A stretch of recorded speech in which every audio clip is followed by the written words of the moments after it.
BRK ప్రేక్షకులందరికీ భక్తి ఛానల్కి స్వాగతం సుస్వాగతం. అందరికీ నమస్కారం. నేను మీ యాంకర్ ఫాతిమా. ఈరోజు మనతో పాటు అయితే ఉన్నారు ప్రముఖ జ్యోతిష్య వాస్తు పండితులు, శిక్షణ నిపుణులు బ్రహ్మశ్రీ నానాజీ పట్నాయక్ గారు మనతో పాటు ఉన్నారు. గురువు గారిని అడిగి మరిన్ని వివరాలు తెలుసుకుందాం. నమస్తే గురువుగారు. శ్రీమాత్రే నమః. గురువుగారు, ఇప్పుడు చాలా మంది అయితే లక్ష్మీదేవి ఉంటే మంచి సంకేతాలు ఉంటాయి అంటుంటారు. సో ఆవిడ కొలువై ఉందని ఎలా గ్రహించగలగాలి అసలు? తప్పకుండా చాలా మంచి ప్రశ్న వేశారు. ఆవిడ రావడానికి కొన్ని ఉన్నాయి సంకేతాలు, ఇంట్లో ఉంది అనడానికి ఉన్నాయి. ఆవిడ లేక దారిద్ర్యం అనుభవిస్తున్న వారు కొంతమంది ఉంటారు, పాపం ఇబ్బంది పడుతూ. వాటి కొన్ని సంకేతాలు ఉన్నాయి. ఏమిటది అంటే, ఒకటి, ఆ ఇంటికి వెళ్ళగానే ఒక కళ ఉంటుందమ్మా, లక్ష్మీ కళ అంటూ ఉంటారు. మనిషిలోనే ఉంటుంది, గృహానికి ఉంటుంది. వాళ్ళు లక్ష్మీ కళలో ఉన్న వాళ్ళు ఎప్పుడూ కొంచెం ఫేస్లో ఏదో తెలియని ఒక నవ్వు ఉంటుంది వాళ్ళకి. స్మైలింగ్ ఫేస్ ఉందంటే లక్ష్మీ కళ ఉంది అంటుంటారు. సభ లక్ష్మీ కళ ఉందండి ఈ మనిషిలో, ఈ వ్యక్తి చూడగానే అంటుంటారు. అది లక్ష్మీ కళ. ఇంటికి లక్ష్మీ కళ ఎలాగా అంటే, ఇంటికి లక్ష్మీ కళని ఇచ్చేటువంటిది పూజ గది. గుర్తుపెట్టుకోండి, పూజ గది, ఇంటి యొక్క ఇల్లాలు, వీళ్ళు లక్ష్మీ కళ అక్కడ లక్ష్మీదేవి ఉండేలా చేస్తాయి. ఎలాగా అంటే, మనకి ఒక సూత్రం ఉంది, ఎక్కడైతే స్త్రీలు పూజింపబడతారో అక్కడ దేవతలు కొలువై ఉంటారని. అంతే కదా. పూజింపబడ్డం అంటే వాళ్ళకి గౌరవించడం, వాళ్ళ మనోభావాలు దెబ్బతినకుండా, లేకపోతే వాళ్ళకి ఇబ్బంది కలగకుండా చూసుకోవడం. ఒక స్త్రీ ఎక్కడైనా ఏడుస్తుంది అనుకోండి విపరీతంగా, నాకు అస్సలు ఇంట్లో చూసుకునే వాళ్ళు లేరు, నాకు సపోర్ట్ లేదు, చాలా బాధపడుతున్నాను, ఆవిడ అన్ని విషయాల్లో బాధపడుతున్నా అంటే అక్కడ లక్ష్మీదేవి ఉండదు. గుర్తుపెట్టుకోండి. ఏమంటే మరి స్త్రీలు లేని ఇంట్లో కూడా లక్ష్మీదేవి ఉంటుంది కదా. ఏమిటి అంటే, ఇక్కడ మనం అర్థం చేసుకోవాల్సింది ఏంటంటే, నువ్వు అక్కడ పురుషుడా స్త్రీయా అనేది స్త్రీమూర్తి సంబంధంగా చూసుకుంటే, సహజంగా స్త్రీకి ఎందుకు చెప్పారు? స్త్రీకి సహజంగానే తన వాక్కుకి ఒక శక్తి ఉంటుందమ్మా. స్త్రీకి సహజంగానే లక్ష్మీ సంబంధించిన కొన్ని గుణాలు ఆపాదింపబడ్డాయి కాబట్టి మొట్టమొదటిగా స్త్రీకి ఇచ్చారు ఇది. మరి మనిషిలో పురుషుల్లో కూడా ఏదో లక్షణం ఉంటుంది కదా. అంటే పురుషుడికి లక్ష్మీ తత్వం రావాలి అంటే ఆ వ్యక్తి శుభ్రత ఎక్కువగా పాటించాలి. అది ఇంటికి కానివ్వండి, ఒంటికి కానివ్వండి, శుభ్రత అందరూ పాటిస్తుంటారు. విదేశాల్లో చక్కటి శుభ్రత ఉంటుంది కానీ శుచి ఉండదు. శుచి అంటే ఏమిటంటే కొన్ని అంటూ ముట్లు కొన్ని అర్థం చేసుకోవడం, వాటికి సంబంధించిన విషయంలో జాగ్రత్తగా ఉండడం. ఓకే, ఇవి ప్రధానంగా చూసుకోవాలి. ఇక రెండవది ఏంటంటే, పర్టికులర్గా ఇంట్లో ఎప్పుడూ కూడా పాత సామాన్లు ఉంటాయి. శాస్త్రంలో మనకు చెప్పింది ఏమిటంటే, కొంతమంది పగిలిన సామాన్లు కూడా ఉంచుకుంటూ ఉంటారు, గాజువి. సో అలాంటివి పెట్టుకోకూడదా గురుగారు? ఎప్పుడు కూడా విరిగినవి, పగిలినవి, ఇంకా ఎందుకు పనికి రాకుండా ఏదో మూలన పెట్టామనేవి ఉండకూడదు. శాస్త్రంలో చెప్పింది ఏంటంటే, పెద్దవాళ్ళని ఇంట్లో పెట్టుకోవాలి. ఇవాళ రేపు ఏమైంది, రివర్స్ అయిపోయింది. ఒక 60 years 65 వచ్చేంటే తీసుకెళ్ళి ఓల్డ్ ఏజ్ హోమ్లో పడేస్తున్నాం. పాత సామాన్లను ఇంట్లో స్టాక్ పెట్టుకుంటున్నాం. వాళ్ళేమో మనకి మార్గదర్శనం చూపించేవాళ్ళు పెద్దవాళ్ళు, అవునా? వాళ్ళని తీసుకెళ్ళి ఏమో దూరంగా పెడుతున్నాము.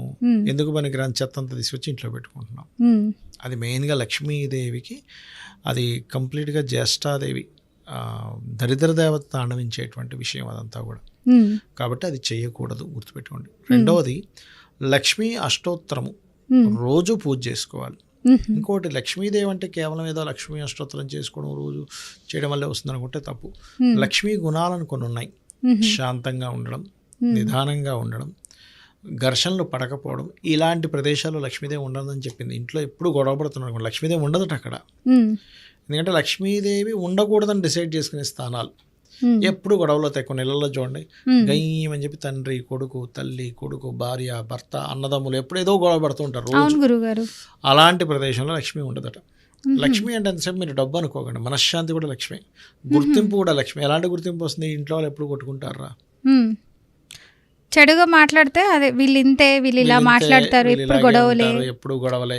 అక్కడ లక్ష్మి ఉండదు. లక్ష్మి అంటే కేవలం డబ్బులు, రూపాయలు, కాసులే కాదు. నిజంగా గురుగారు, లక్ష్మీదేవి అంటే ఒక డబ్బు రూపంలోనే చూస్తారు చాలా మంది. సో మనకి మనశ్శాంతి, ప్రశాంతత, సంతోషంగా మాట్లాడడం, సో ఇదంతా లక్ష్మీ గుణాలే అంటారు. మనకి అష్టలక్ష్మిలు అంటారమ్మా. అవును గురుగారు. సంతాన లక్ష్మి, ఎక్కువ మంది సంతానం ఉంటే అదొక లక్ష్మి. ధాన్య లక్ష్మి, ధైర్యం ఉంటే కూడా లక్ష్మి. ఉమ్, ఇవి ఎన్ని ఉన్నాయనేది మనం చూసుకోవాలి. చూసుకుంటూ సరే మనకు ధన సంబంధించిన ఇబ్బంది ఉంది, ఉమ్, లక్ష్మీదేవిని అడగొచ్చు, అమ్మా అన్నీ ఇచ్చావమ్మా, నువ్వు మంచి భార్యనిచ్చావు, మంచి భర్తనిచ్చావు, ఉమ్, సంతానం ఇచ్చావు, నాకు మంచి డైరింగ్ ఉంది, ఉమ్, మంచి ఆరోగ్యం ఉంది, ఆరోగ్య లక్ష్మి అంటూ ఉంటారు, ధాన్య లక్ష్మి అంటారు, ఫుడ్ వెళ్తుంది, కానీ కాస్త ధనం మీద కూడా కొంచెం నాకు కరుణ చూపించి తల్లి అని అడగాలి. ఉమ్, అదే కానీ నాకు లక్ష్మి అనుగ్రహం లేదు. చాలా మంది చేసే మిస్టేక్ ఏంటంటే ఉమ్, వాళ్ళ నోటితో వాళ్ళే మాటి మాటికి చెడు అనుకుంటూ ఉమ్. సో అనుగ్రహం లేదు అని అనకూడదు. అనుకోకూడదు. ఉమ్, నాకు ఇన్నిటి మీద లక్ష్మి అనుగ్రహం ఉంటుంది, ఆ అమ్మవారే ఇస్తుంది డబ్బులు కూడా. ఉమ్, ఎందుకంటే అందరూ పాటుపడేది డబ్బుల కోసమే, అవును. కానీ అమ్మవారు ఇచ్చినటువంటి సంతానాన్ని, ధాన్యాన్ని, ధైర్యాన్ని, ఉమ్, వీటన్నిటిని చూడరు ఎవరు కూడా. అవును సార్. అది మనం ఎప్పుడైతే అర్థం చేసుకుంటామో, ఇంకోటి ఏంటంటే లక్ష్మి ఎప్పుడు నిలబడుతుంది, ఉమ్, ధైర్యే సాహసే లక్ష్మి అంటారు. అవును గురుగారు. అలా అని పోయి ఏదో ఎక్కడి నుంచి కొండ నుంచి దూకడం కాదు ధైర్య సాహసే లక్ష్మి అంటే. నువ్వు చేసే నిత్యం చేసేటువంటి కర్మలు ఉమ్, ఎక్కడా కూడా అమ్మో ఇది నా వల్ల కాదేమో, నేను చెయ్యలేనేమో అనేటువంటి దాన్ని వదిలిపెట్టి ఉమ్, నాకు అమ్మవారు తోడుందనే భావనతో చేయాలి. ఉమ్. సో ముఖ్యంగా నమ్మాలి దేవుడిని, భక్తితో ఉండి సో నేను ఇది చేయగలుగుతాను అనే సంకల్పం ఉంటే సో లక్ష్మి మన వెంట ఉన్నట్టే అంటారు. ఖచ్చితంగా ఉంటుంది, అందులో ఎటువంటి సందేహం లేదు. ఎలా అంటే ఇప్పుడు చాలామంది అంటారు, ఏమంటే దేవుడిని నమ్మితే మనకు పాజిటివ్ జరుగుతుందా. నేను మీకు ఒక చిన్న ఉదాహరణ చెప్తాను చూడండి. ఉమ్, నమ్మడం అంటే ఏంటో ఒక ఆలోచన, ఉమ్, ఒక థింకింగ్ ప్యాటర్న్. నేను నమ్ముతున్నాను, మన ఆలోచనలో మన బుద్ధిలో ఉన్న విషయమే కదా అది. అవును గురుగారు. ఇప్పుడు మీరు చిన్న ఎగ్జాంపుల్, ఒక గొడవ జరిగింది మీ లైఫ్లో ఏదో, ఉమ్, లేదా ఒక నెగటివ్ థింకింగ్ ఒక విషయం జరిగింది, ఉమ్, దాన్ని మీరు ఒకసారి గుర్తు తెచ్చుకుంటే ఏమవుతుంది, ఉమ్, అబ్బా డిప్రెస్ అవుతారు, ఉమ్, గొడవ జరిగింది కదా, బా రోజు అట్లా మోసం చేశారు అది ఇదే. ఉమ్, అదే మీరు ఒక పాజిటివ్ దాన్ని తెలుసు అనుకోండి, మైండ్లో ఉమ్, ఉత్సాహంగా ఉంటుంది. అవును. భగవంతుణ్ణి తలుచుకోవడం అనేటువంటిది ఒక పాజిటివ్ థింకింగ్.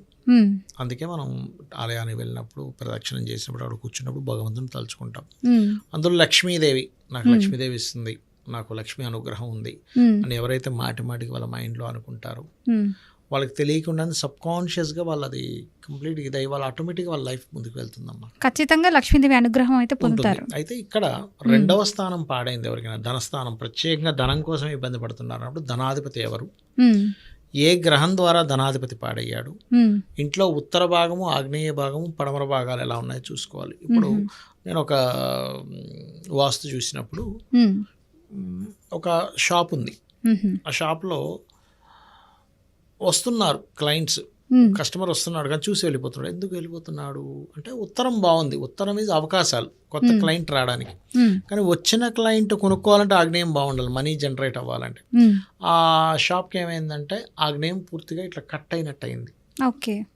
దానివల్ల రావట్లే. ఉమ్, ఇంకొక షాప్కి నేను ఇంకొక వాస్తు ఇంటికి చూడడానికి వెళ్ళినప్పుడు వాళ్ళ డూప్లెక్స్లోనే ఇల్లు పెట్టుకున్నారు, ఉమ్, వస్తున్నారు ఉమ్, కొంటున్నారు కానీ లాభాలు రావట్లే.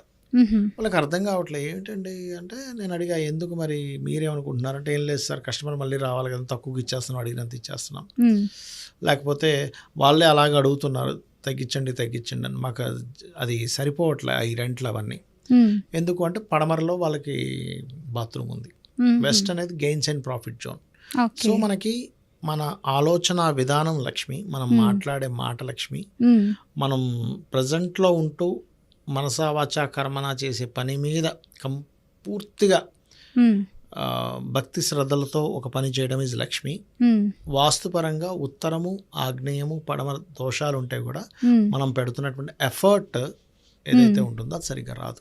ఉమ్, పడమర బాగోపోతే ఇప్పుడు ఇందాక నేను చెప్పినట్టుగా వాళ్ళు అక్కడ బాత్రూమ్ ఉండడం వల్ల అది ఎప్పుడైతే తీసేశారో ఉమ్, వాళ్ళు చక్కగా నీట్గా చేసుకున్నారు, అక్కడ నుంచి లాభాలు వచ్చాయి. ఉమ్, అలా ఈ వాస్తుపరంగా ఇవి చెక్ చేసుకోవాలి, మనిషి పరంగా ఇవి కూడా చూసుకోవాలి. చాలా మంది గురుగారు లక్ష్మీదేవి ఉన్నప్పుడు అదే మీరు చెప్పినట్టు పాజిటివ్గా ఉంటే లక్ష్మి అంటుంటారు. ఇంకొంతమంది ఏదైనా చిన్న మాటకు కూడా తీసుకొని పెద్ద రచ్చలాగా చేసేస్తూ ఉంటారు.